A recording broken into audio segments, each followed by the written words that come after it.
கரூர் துயரச் சம்பவம் தொடர்பாக தலைமறைவாக உள்ள தாவேக பொதுச் செயலாளர் ஆனந்த் மற்றும் இணை பொதுச் செயலாளர் பிடிஆர் நிர்மல்குமார் ஆகியோர் தாக்கல் செய்திருந்த முன்ஜாமீன் மனுக்களை தள்ளுபடி செய்து உத்தரவிட்டிருக்கிறது உயர்நீதிமன்ற மதுரை கிளை.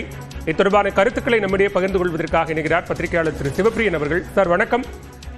இன்றைக்கு நீதிமன்றம் தாவேக தொடர்பாக எழுப்பி இருக்கக்கூடிய கேள்விகள், அந்த மனுக்கள் மீதான விசாரணை அப்படிங்கிறது ஒரு முக்கியத்துவம் வாய்ந்ததா மாறி இருக்கிறது.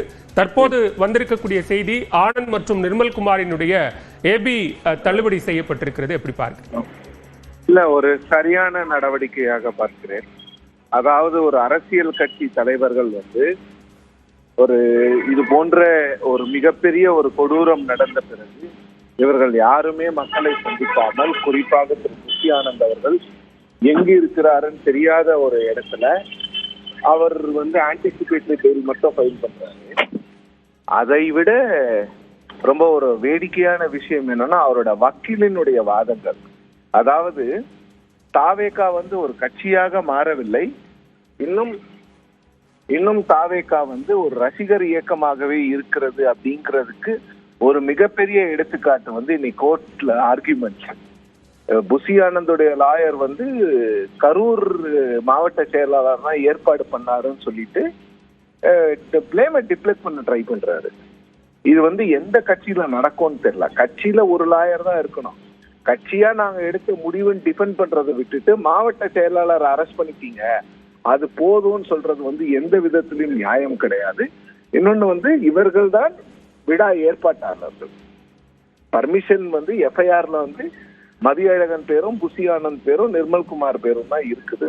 சோ அவர்கள் விசாரணைக்கு உட்படுத்தப்பட வேண்டும் அப்படிங்கிறது தான் அந்த எஃப்ஐஆர்னுடைய லாஜிக்கல் கன்க்ளூஷன். ஒரு கேஸினுடைய கன்க்ளூஷன், ஒரு logical step, next logical step அவர்கள் விசாரணைப்படுத்தப்பட வேண்டும்.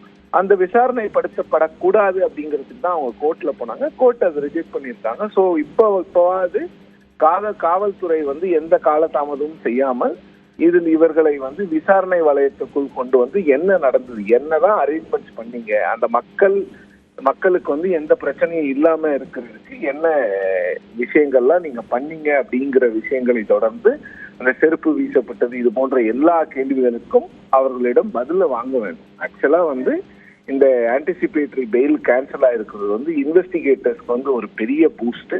இன்வெஸ்டிகேட்டர்ஸ் இதை யூஸ் பண்ணி அவங்கள விசாரணை வளையத்துக்குள் கொண்டு அவர்களிடம் கேட்க வேண்டிய கேள்விகளை கேட்டு இதுக்கு யாரு காரணம், இது என்ன ரீசன்னால இந்த ஸ்டாம்பீட் நடந்ததுங்கிறத கண்டிப்பா கண்டுபிடிக்கணும். ஏன்னா இப்போ உயர்நீதிமன்றமும் சரி ஒரு ஸ்பெஷல் இன்வெஸ்டிகேஷன் டீமை போட்டிருக்காங்க.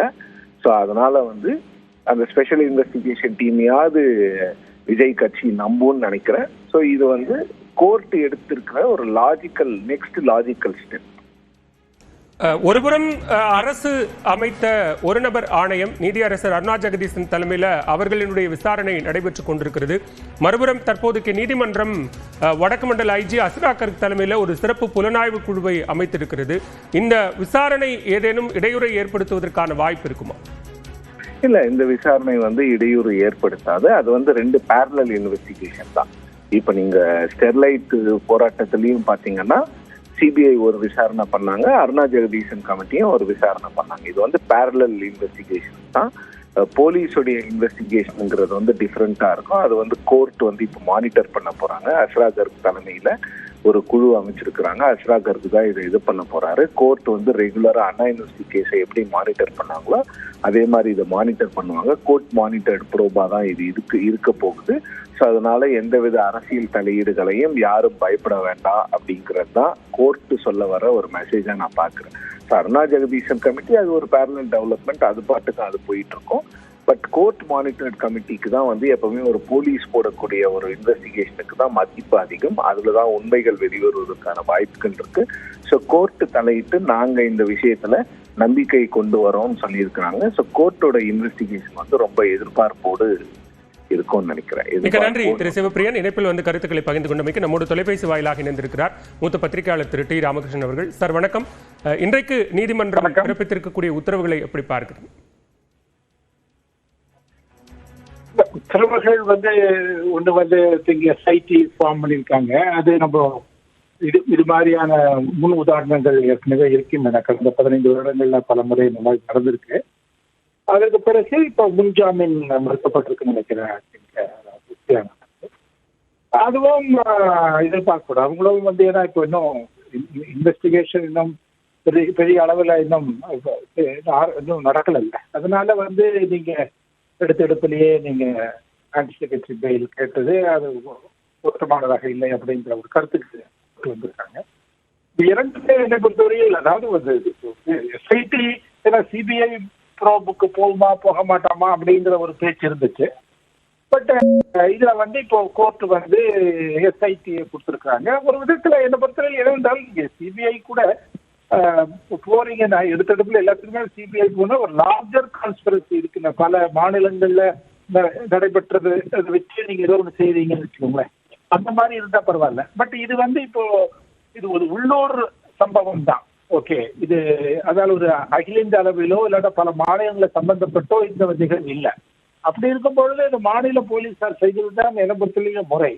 ஏனென்றால் இன்னைக்கு அப்புறம் மாநில போலீஸை வந்து சிஸ்டமேட்டிக்கா ஒரு அண்டர்மைன் பண்ற மாதிரி போயிடும். அது அந்த போக்கு நல்லதில்லை. அதனால இதுல வந்து என்னை பொறுத்தவரைக்கும் அது ஒரு ரெண்டுமே சரியாகத்தான். மிக்க நன்றி திரு டி.ஆர்.கே.